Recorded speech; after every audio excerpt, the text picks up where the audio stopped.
Bueno, buenos días, good morning. Voy a hablar en español, no solo porque estamos en México, sino porque los organizadores me pidieron que así lo hiciera. Mi nombre es Lidia Cacho Ribeiro, yo nací en la Ciudad de México hace 55 años y hace 32 años vivo en Quintana Roo. Cuando me mudé a Quintana Roo, llegué como una periodista que quería dedicarse a escribir cultura y poesía y a bucear, porque Cozumel y el mar de Quintana Roo son muy lindos. Y en uno de mis primeros paseos por la Riviera en Tulum, cuando todavía Tulum era muy virgen, me topé con una casa entre la selva que estaba preciosa. Y de pronto vi llegar un helicóptero. Y venía con el que en aquel entonces era mi esposo, porque quienes se dedican a cosas de seguridad saben que a veces uno se queda sin esposo o esposa cuando se dedica a esto. Y caminando por ahí, vi este edificio impresionante en medio de la nada. Llegó un helicóptero y se paró abajo. Tomé fotos, yo iba de turista, y de pronto caminé por ahí y me encontré a un chico que estaba cuidando la entrada de la casa. Y le pregunté de quién era la casa, y me dijo que de un señor que se llamaba Pablo Escobar. En ese entonces el gobernador de Quintana Roo era Pedro Joaquín Caldwell, el que ahora es nuestro ministro de Energía y va a dejar de serlo muy pronto. Y empecé a hacer apuntes y apuntes. De pronto también me di cuenta que había un grupo de colombianos en Tulum, que era una aldea chic, era una aldea hippie, había muy poca gente. Y en ese grupo de colombianos había unas chicas muy jóvenes. 1986, Quintana Roo. Y empecé a hacer apuntes. ¿Qué hacen estas chicas con estos señores? Pablo Escobar, Colombia, Quintana Roo, barcos, yates, helicópteros, aviones, Cuba, Cozumel, Quintana Roo, Belice. Cuando era niña, mi abuelo, que era portugués, un día se sentó conmigo y me dijo, tú lo que tienes es una habilidad para hacer mapas mentales. Y es cierto. He dedicado toda mi vida a especializarme en periodismo, en el que hago mapas para unir los puntos entre las personas que se dedican a las cosas buenas, a las cosas malas, y quienes se dedican a cometer delitos y crímenes, y cómo lo hacen. Pasaron los años y seguí investigando cómo llegaban un pequeño grupo de italianos a Playa del Carmen. En aquel entonces ya tenía un puesto en un periódico local de Quintana Roo, de Cancún, y después un programa de radio aquí. Y mi programa de radio era sobre los derechos de las mujeres, no era sobre periodismo de investigación como lo era en el periódico. Y en mi programa de radio me llamaba muchísima gente, porque leía mis columnas y leía mis reportajes, y me llamaban para darme información. Era la loca del pueblo. ¿Por qué? Porque hablaba de los derechos de las mujeres en 1988. Hablaba de igualdad de género, hablaba de cómo podíamos pasar leyes y políticas públicas en este país para abatir la venta y la compra de niñas para la prostitución forzada en un estado turístico como Quintana Roo. 1990, ¿quién hablaba de eso? Se supone que teníamos que hablar del turismo, de la economía maravillosa que trae el turismo, que es cierto que la trae, y no debíamos hablar de nada malo. Entonces mi editor recibía llamadas del gobernador que le decía, dígale a esa loca que deje de escribir sobre esos temas porque va a dañar la economía turística de Quintana Roo. Por supuesto, nunca respondí ni a esas llamadas ni a esas peticiones y seguí investigando. Pasaron muchos años hasta que en el 2003 descubrí una red de pornografía infantil en Quintana Roo, en la zona hotelera y en la zona más pobre de Cancún. Estaban vinculadas a través de un grupo de empresarios, senadores, gobernadores que tenían una fascinación por la pedofilia y estaban dedicados a traer niñas de diferentes países. Cuando tuvimos los primeros testimonios de las niñas de 10 y 12 años, yo ya había abierto en Cancún, porque no había nada, un refugio para mujeres víctimas de violencia doméstica y niñas y niños víctimas de trata de personas. En aquel entonces le llamábamos solamente esclavitud o explotación sexual comercial. Y cuando abrí este lugar, empezaron a llegar más y más casos. Y era el primer refugio de alta seguridad de México, no solamente en Quintana Roo. Entonces, de pronto nos llamaban mujeres que tenían refugios y centros de atención en Texas, en Nuevo León, en todas partes del país, para pedirnos que recibiéramos a las mujeres que ellas habían recibido, porque les contaban historias de que estaban vinculados sus parejas o sus esposos con la delincuencia organizada. Claro, llegaban a nuestro refugio y aquí sí tenían un sistema de alta seguridad, teníamos puertas antibalas, éramos las únicas que habíamos hecho un sistema verdaderamente protegido para todas las víctimas. Lo sabía el gobernador, lo sabía en aquel entonces, por supuesto, la policía corrupta, la policía que no se había corrompido también lo sabía y nos ayudaba, eran los menos, pero ayudaban. Y cuando empezamos a descubrir esta red, por supuesto, una de las niñas fueron a denunciar frente a la autoridad, y la autoridad lo que hizo fue llamarle al líder de esta banda de traficantes para avisarle que ya lo habían denunciado, y él se fue a los Estados Unidos. Cuando se fue a los Estados Unidos, empecé a buscar por dónde andaba y lo encontramos en Arizona. Yo ya había escrito varios textos y había hecho varios reportajes sobre esta red. El empresario se llama Jan Sukarkuri y puedo decir su nombre porque ganamos el caso y está preso. Él había traído, hasta donde yo pude documentar, 200 niñas y niños a la zona hotelera de Quintana Roo, de Cancún, frente al mar, a donde venían empresarios y políticos a tener sexo con niñas entre 4 y 13 años. No solo eso, sino hacía pornografía infantil. 2003. Aquí hay expertas y expertos en ciberdelitos. Ustedes saben que en 2003 todavía no teníamos el conocimiento y las habilidades para investigar dentro del mundo de Internet como lo tenemos ahora. Entonces, claro, yo fui directamente con las autoridades federales a preguntarles cómo podemos investigar una red de pornografía infantil que está comprando y vendiendo niñas a través de Internet. No, señora Cacho, es una exageración. Seguramente son unos cuantos niños, son pedófilos, pero pornografía infantil en México, ¿cómo cree? No.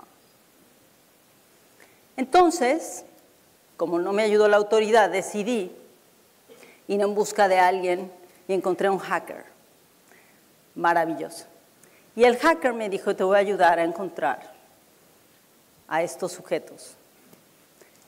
Y nos metimos en el Deep Web por primera vez, en 2003.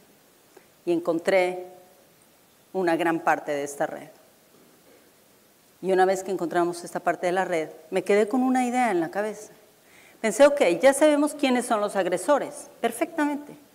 Sabíamos los nombres de todos estos sujetos, teníamos fotografías, cometí un delito, imprimí 300 fotografías de hombres adultos con niñas y niños menores de 13 años. Obviamente, pornografía. Entre ellos descubrí a senadores, gobernadores y empresarios multimillonarios mexicanos y extranjeros. Descubrir quiénes eran ellos fue bastante fácil, pero se quedó en mi cabeza una idea: ¿cómo vamos a encontrar a estas niñas y niños? Y empecé a preguntarles a expertas y expertos de todo el mundo. Hablé con investigadores de Gran Bretaña, de Holanda, de Francia, de Italia, quienes estaban ya desde ese entonces averiguando cómo enfrentar la pornografía infantil. Save the Children, algunas organizaciones ya estaban hablando de esto. En Tailandia ya había un problema y hablé con expertas y expertos en Tailandia y todos me decían, claro, las niñas y los niños los salvamos cuando los encontramos.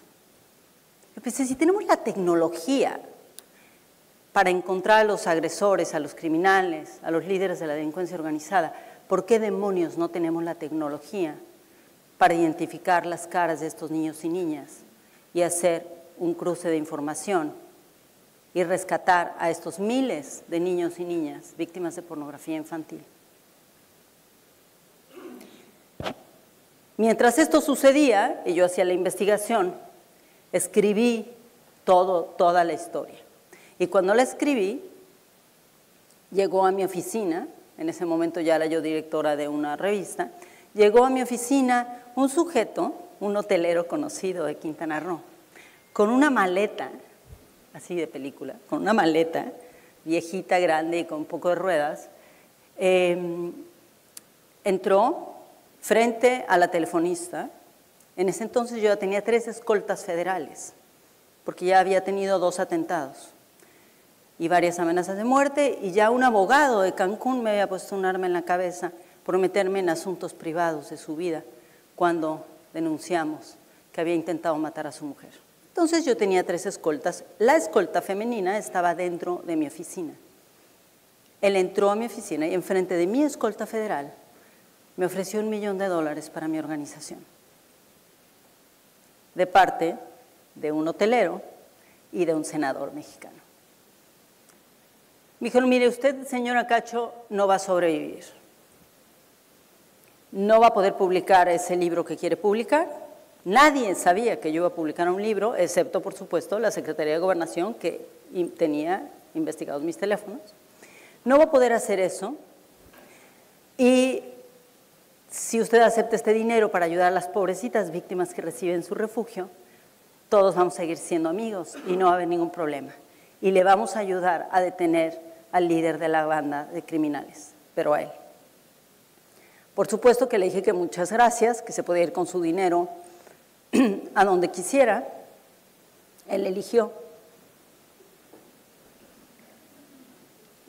Unos meses después, entregué mi libro, Los demonios del Edén, a la editorial Penguin Random House. Y cuando lo entregué, el director general de Random House, que era un español que acaba de llegar a México, lo vio y me preguntó, ¿tienes evidencia? Y yo, como buena reportera de las de verdad, traía toda mi evidencia. Publicamos el libro y mientras tanto regresé a Cancún y hablé con el agente del Ministerio Público Federal, que fue una de las personas claves para esta investigación. El hombre recibió tantas amenazas de muerte como yo, dentro de la propia Procuraduría, por hacer bien su trabajo. Hubo un momento en que estábamos sentados, él y yo, frente a unas computadoras, y yo tenía era un DVD, no existían los USBs, por lo menos no los tenía todo el mundo, que habíamos rescatado.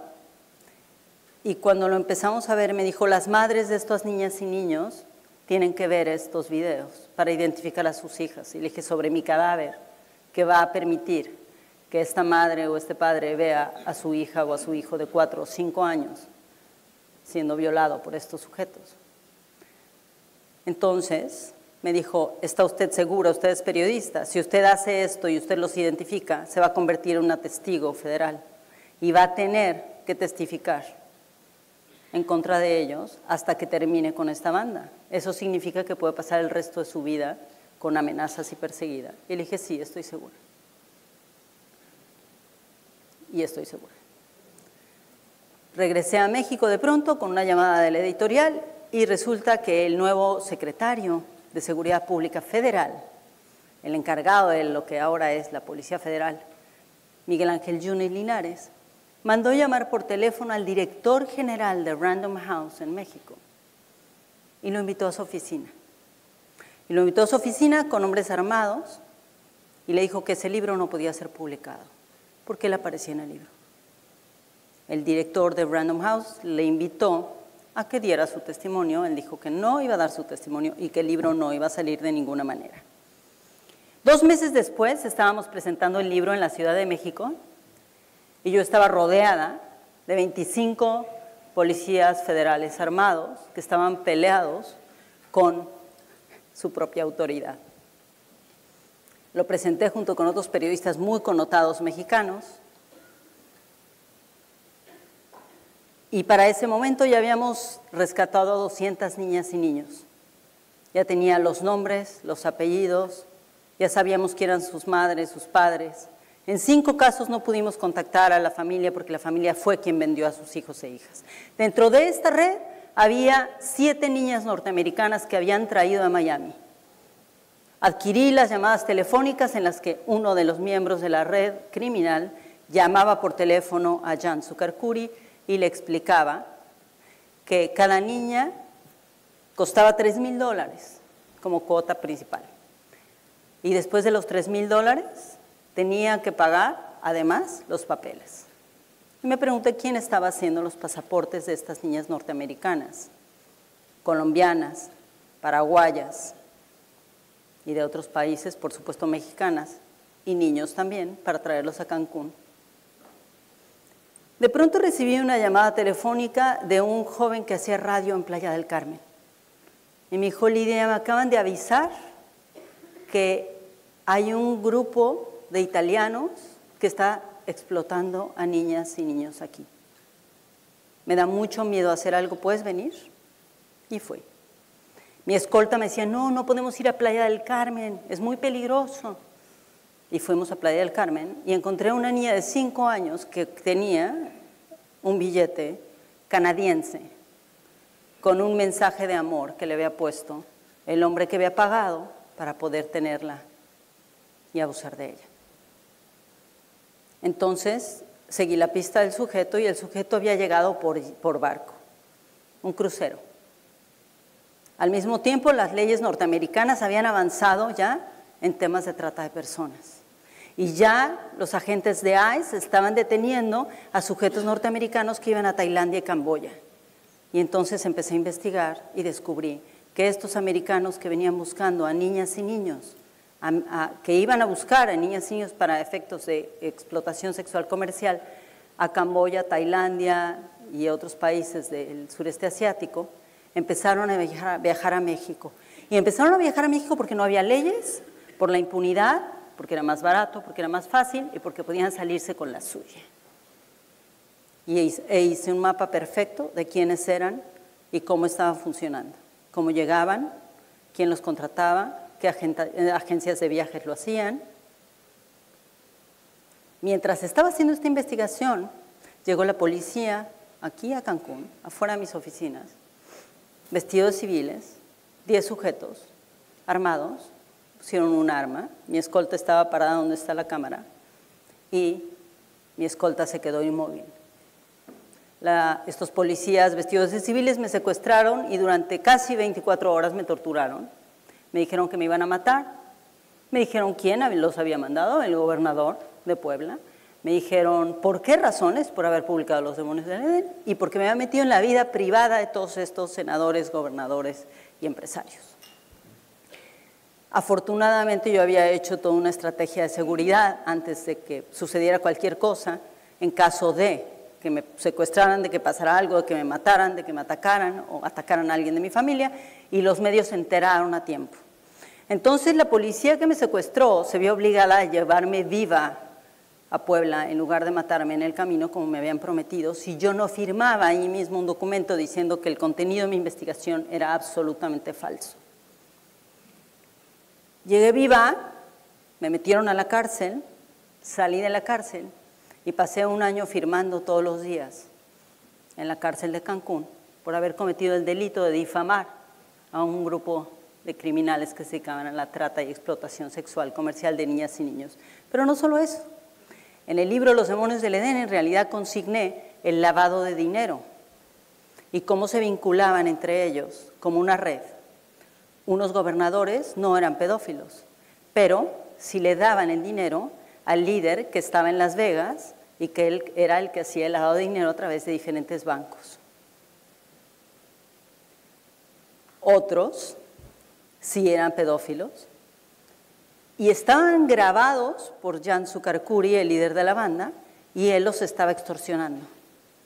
Entonces era una red de extorsión, de lavado de dinero, de pornografía infantil, de trata de personas, de tráfico ilegal. Cumplía con todos los paradigmas y todo lo consigna en mi libro. Un año después gané el caso judicial. 12 años después estoy aquí parada frente a ustedes, después de haber ganado 7 casos judiciales y de haber logrado la sentencia, la primera sentencia histórica en América Latina de un tratante de niñas y niños y de un productor de pornografía infantil, Jan Sukarkuri.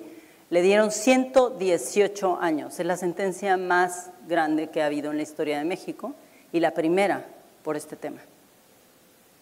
Mientras esto sucedía, trataron de matarme varias veces a mí, a mi pareja y a algunos miembros de mi equipo, pero no lo lograron afortunadamente.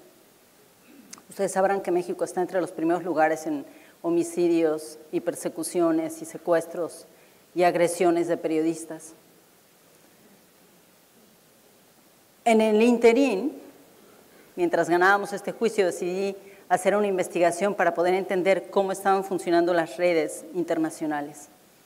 Y me involucré en una investigación la más grande que he hecho en mi vida. Durante 5 años viajé alrededor del mundo, desde Kirguistán, Uzbekistán, hasta Japón, Estados Unidos, por supuesto, México y toda Latinoamérica. Tracé un mapa para entender cómo las mafias mexicanas estaban operando en Nigeria y en Japón, y cómo las mafias japonesas operaban en Estados Unidos, en el Reino Unido, en Paraguay, en Panamá. Tracé estas rutas y las seguí. Durante 5 años me tuve que disfrazar de monja para meterme en los lugares donde solamente dejan meterse a las mujeres religiosas, para poder documentar cuántos niños y niñas había dentro de los burdeles en la Ciudad de México. Documenté con una cámara escondida, vestida de monja, me pueden imaginar, así mi hábito me veía muy respetable. Documenté cuántos tratantes había, cómo se coludían con la policía de la Ciudad de México y cuántas niñas menores de 10 años había en estos burdeles de la Ciudad de México. 134 niñas y niñas, solamente en una colonia de la Ciudad de México. Y empecé a seguir las rutas, entrevistando a algunas de las víctimas rescatadas. Una niña norteamericana que fue vendida a la Yakuza en Japón, y de Estados Unidos, exactamente la ruta que ella siguió, seguí yo, llegué a Japón e investigué exactamente dónde había estado y documenté cómo funcionaba esa red y cómo se dividía la red entre los nigerianos que vendían ciertas drogas, las yakuza, que ahora son banqueros y son respetables, y por supuesto las personas que se dedican a la trata de personas en la explotación sexual comercial de mujeres y ahora de jóvenes varones. Después seguí buscando por todos los países. 143 países están investigados para ese libro, 5 años. También tuve que aprender a hacer un poco de pole dancing porque era muy difícil meterse en estos lugares, en todos los prostíbulos VIP de México, de Estados Unidos, de República Dominicana y de las zonas más elegantes, en Panamá, a donde van todos estos grandes empresarios, agentes de seguridad, políticos y hombres de poder o sin poder, empresarios normales, comunes y corrientes. Y disfrazada de prostituta pude entrevistar a muchos de ellos y tengo todo documentado. Y en estas entrevistas con todos estos sujetos descubrí exactamente cuáles son los móviles, no solamente de los consumidores de la trata de personas, sino también de aquellos que compran y venden. La otra cosa que descubrí es quiénes son las agencias de viajes que facilitan esto y que saben perfectamente qué es lo que están facilitando. También descubrí que estas agencias de viajes trabajan con ciertos sindicatos de taxistas en diferentes países. Y cuando no son los sindicatos de taxistas, porque son VIPs los consumidores y los clientes de la trata que están generando todo el consumo, entonces son empresas especializadas en transporte VIP. y consignen los nombres también. ¿Quiénes son estas empresas? Me fui a los Estados Unidos siguiendo una red de tratantes de Tlaxcala, que es uno de los estados de México que ustedes sabrán produce y tiene una gran cantidad de tratantes de personas y tiene una red cultural de padrotes. Ellos, los tratantes, educan a sus hijos y sus hijos a sus hijos y sus sobrinos para que se conviertan en expertos explotadores y vendedores de niñas y niños, se casan con ellas, las llevan a Estados Unidos. Entrevisté a un chico que se había casado a los 26 años 17 veces. Le había llevado a las esposas a los Estados Unidos y ahí los descubrieron y los metieron a la cárcel gracias a una investigación colectiva periodística que hicimos varias de nosotros, periodistas mexicanas.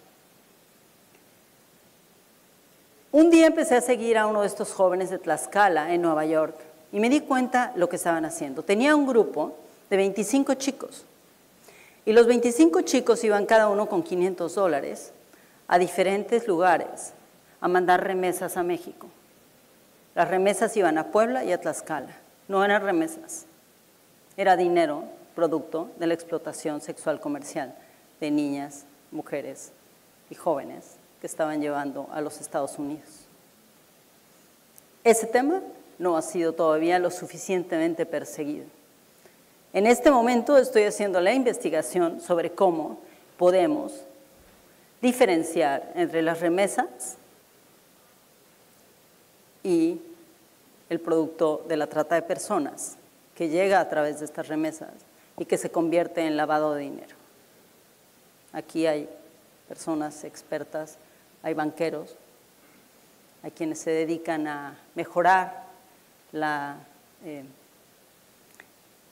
no opacidad de las empresas bancarias y de aquellas del Banco Azteca, de todas las pequeñas empresas que reciben remesas. Probablemente el 85% de ellas sean reales, el resto no. El resto son producto de la delincuencia organizada, muchas y muchos de ustedes lo saben, y ese es el tipo de investigación que yo hago.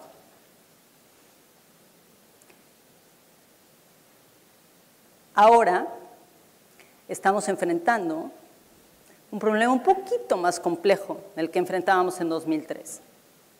Por un lado, tenemos la fortuna de que empresas como Facebook, que por un lado han trabajado con los rusos en algunas cosas que no nos gustan a casi ninguno de nosotros, excepto al presidente de los Estados Unidos, pero por otro lado han logrado desarrollar tecnologías para la identificación de rostros. Y la identificación de rostros está ayudando a todo el mundo, a policías de todo el mundo, a rescatar a estos niños y niñas, a hombres y mujeres secuestrados por las mafias de tratantes.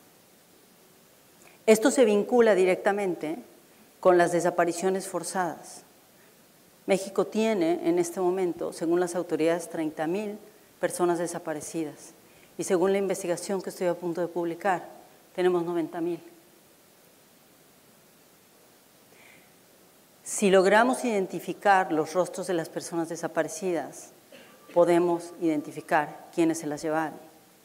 Y si logramos identificar quiénes se las llevaron, podemos hacer cumplir también la ley. En esta red criminal, que es muy pequeña, porque son pequeñas las redes criminales comparadas con los millones de personas expertas y expertos en derechos humanos, en ética, en legislación, en la defensa de la ley y del Estado de Derecho, podemos cambiar el mundo. Estoy absolutamente convencida y por eso sigo haciendo mi trabajo. Tenemos que lograr entender cómo funcionan los vínculos entre cada uno de los grupos criminales. Yo lo he logrado en varias ocasiones, desde Argentina hasta México, desde Japón hasta Kirguistán. Mi trabajo en conjunto con investigadores, con especialistas, hasta con ex agentes de la KGB que ahora se dedican a migración en Kirguistán y Uzbekistán, hemos logrado juntas y juntos, yo con mi trabajo periodístico y ellos con su especialidad, detener a más de 230 expertos en delincuencia organizada, tratantes criminales que ahora están en prisión. Eso es trabajo conjunto, no soy yo la heroína. Probablemente soy la que está contando la historia casi siempre, porque ellos están allá trabajando en sus países, o en sus escritorios, o tras de su computadora, pero allí están. Yo no podría estar viva sin mis fuentes, no podría estar viva sin esos policías federales, sin esos agentes especializados de todo el mundo que han sido mis fuentes, que han confiado en mí, que me han enseñado todos los días cómo hacer mi trabajo mejor. Después de todos estos años de amenazas de muerte, después de 12 libros sobre estos temas, después de entender que en este momento a quien tenemos que combatir es a la mafia rusa peleándose con la mafia italiana en Playa del Carmen y a todas las demás mafias que están peleando por el territorio en Quintana Roo y la frontera sur, que es ahora en este momento la más importante a vigilar con todo lo que está sucediendo, con el tema de transmigración y delincuencia organizada. Yo no seguiría viva si no fuera por toda la gente que ha creído en mi trabajo, que me ha ayudado, que ha entendido que soy una buena investigadora. Ayer por la tarde recibí una llamada de mis abogadas para decirme que después de 12 años de haber seguido este caso contra el gobierno mexicano y todos los agentes, incluidos 2 expresidentes vinculados con la trata de personas, el lavado de dinero y la protección de la delincuencia organizada, ganamos. Me iba a quedar 2 días, quería escuchar a muchas y muchos de ustedes, pero no puedo, porque mañana tengo que ir a México a una conferencia de prensa. Llevamos el caso a Ginebra y acabamos de ganarlo. Es la primera vez en la historia de este país que una periodista, hombre o mujer, y en este caso mujer, sobrevive a la tortura, a la persecución, al silenciamiento, al intento de silenciamiento, al encarcelamiento por decir la verdad y por seguir investigando. Muchas gracias.